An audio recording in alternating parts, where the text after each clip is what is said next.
Bernard was a very learned man, again for his time.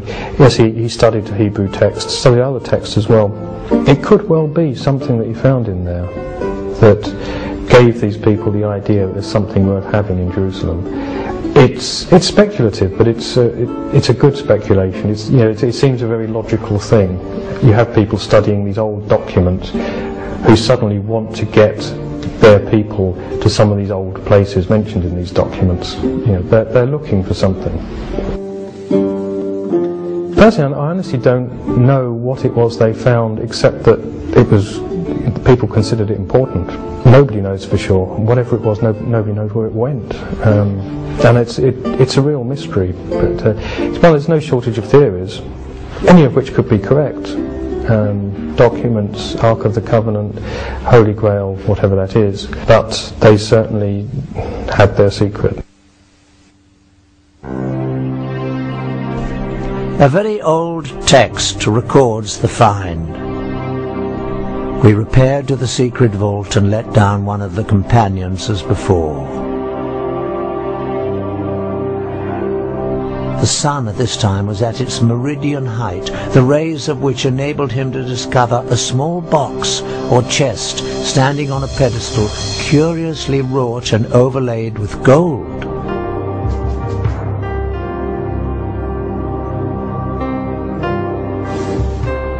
He gave the signal of ascending, and it was immediately drawn out. We had brought it up for the examination of the Grand Council. Just what was in this small box that got the Templars so excited? Clearly, a group of Christian knights, bound by the vow of poverty, were not interested in anything of material value. More likely it was an object of great religious significance. To this day, we still do not know exactly what the Templars found in the secret vault. What we do know is that news of the find brought Count Hughes of Champagne, the man who bankrolled the expedition back to Jerusalem, to join his former vassals. Once there, he immediately gave up all his worldly possessions to serve under them, as one of the Knights Templar. It was after this discovery that the Grand Master of the Templars visited the Pope, and with Saint Bernard's blessing, the Order of the Knights Templar was officially recognized by the Church. All over Christendom, men rushed to join the Knights, leaving behind their families, giving over all their worldly possessions, and taking on the difficult vows of poverty and chastity. Vow of poverty actually is why they became wealthy, because anybody that joined the order, anyone that became a Templar Knight, had to give all their possessions to the order.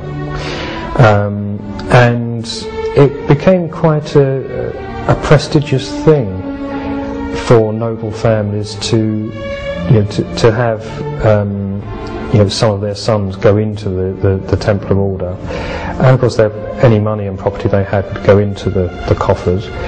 Also, when the Pope endorsed the order, gave it his blessing, and said this is a good thing, anyone that wanted to impress the Pope donated land and money to this new order, and actually on a colossal scale. None of the individual knights were allowed to own anything, so that all this material, that land, castles, livestock, and just pure money that was just given to them as a gift, went towards the order. Their reputation was as the most feared, efficient fighting force on the Christian side. They were kind of the special forces of their time. Also because they were this mixture of monk and a soldier. The Knights Templar had quite a career after the Crusades. They basically took over Europe financially, dominating all of the major industries, especially that of moneylending. They invented the modern checking system, and within a few years had all of Europe's kings indebted to them.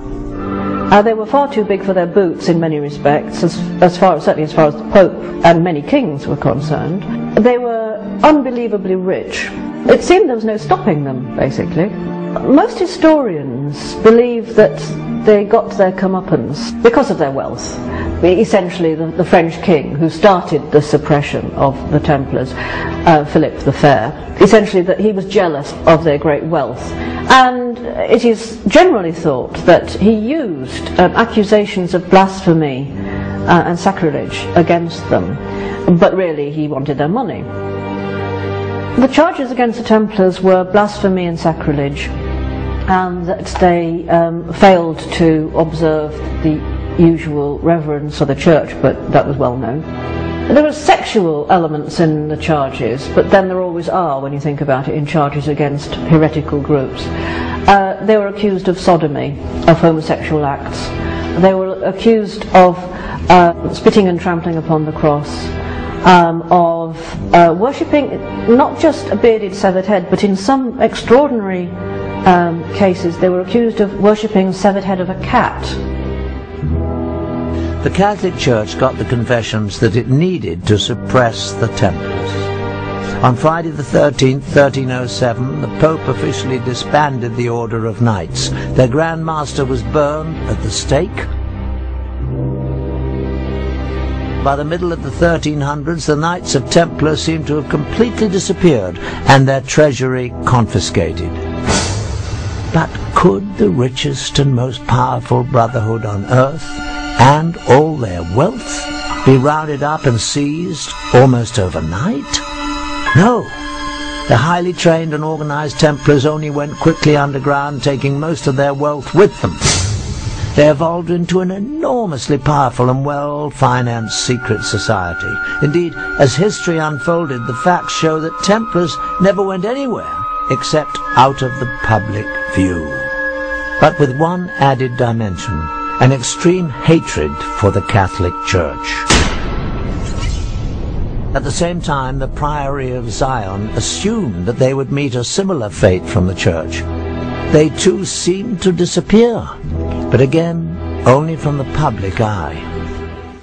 Over more than 400 years, from the 14th through the late 18th centuries, the Masons, Assassins, the Priory of Zion, and the Templars existed as relatively isolated secret societies with a limited reach, until, on May the 1st, 1776, in Bavaria, the human race saw what might be its darkest day.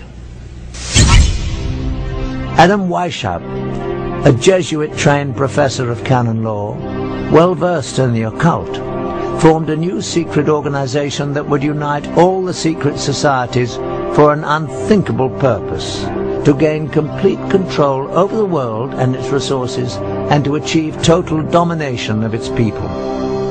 Weishaupt euphemistically described it as a new world order. His diabolical brotherhood was founded on a synthesis of the themes of secret societies that had gone before. He skillfully combined Masonic secret rituals and knowledge, the Assassins' Islamic mysticism, killing arts, and use of hashish, the Priory of Zion's influential membership, and the Templars' wealth, power, military science, and vendetta against the Catholic Church. To that, he added his own knowledge of the occult. It was not an accident that he chose May the 1st, a very important date on the satanic calendar, for the founding of his society. The group was called the Illuminati. The public translation was intellectually inspired.